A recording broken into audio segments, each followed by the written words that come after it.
Je m'appelle Ahmed Mahmoud Ould Mohamed, Ould Ahmedou, dit Jamal.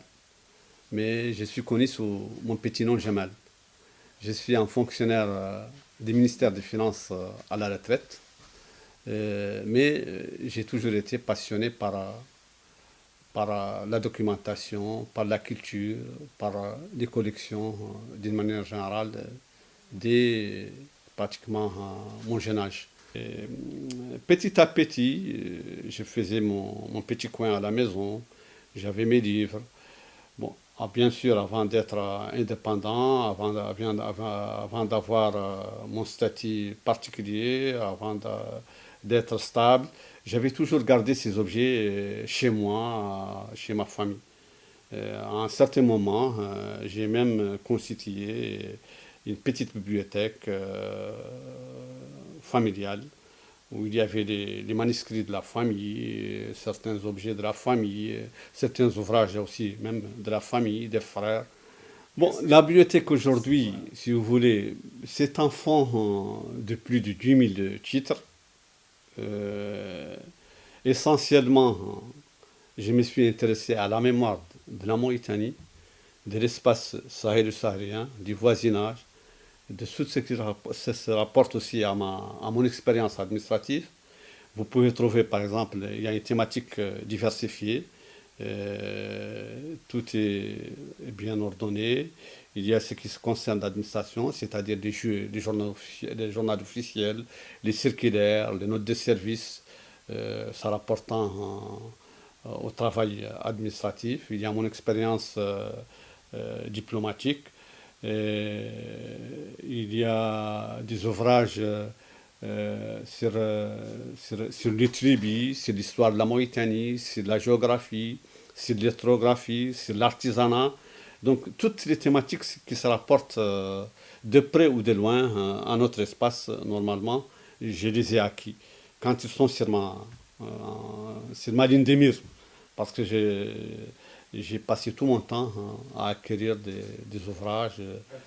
Mon expérience à l'étranger, aussi bien à Bonn, à Paris, à Londres, Dakar, Las Palmas, m'a permis quand même d'acquérir pas mal de choses sur la Mauritanie. Ça m'a permis d'enrichir, si vous voulez, mon fonds bibliothécaire.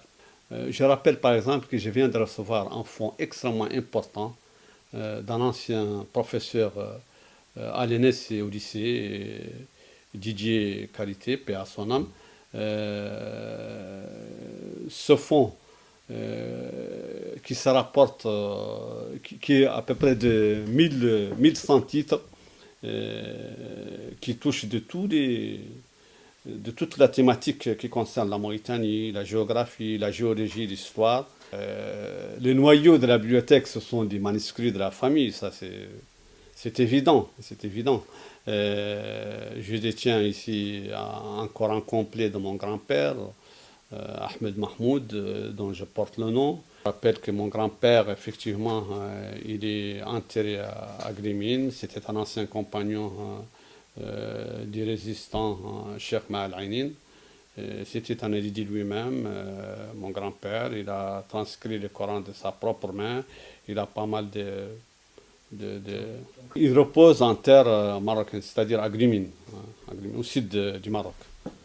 D'ailleurs, je ne sais même pas s'il faut l'appeler bibliothèque, parce que c'est à la fois bibliothèque, c'est à la fois musée, c'est à la fois un institut culturel.